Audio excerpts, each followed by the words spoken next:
I bought a property in Egypt, and what they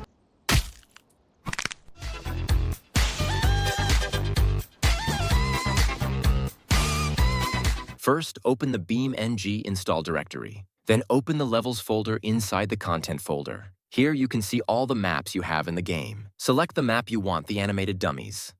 I will choose Automation Test Track. Open the zip file and go to this directory.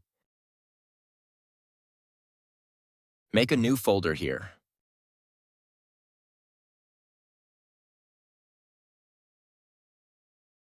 Then open the Animated Dummies Mega Pack and drag all the files to our new folder.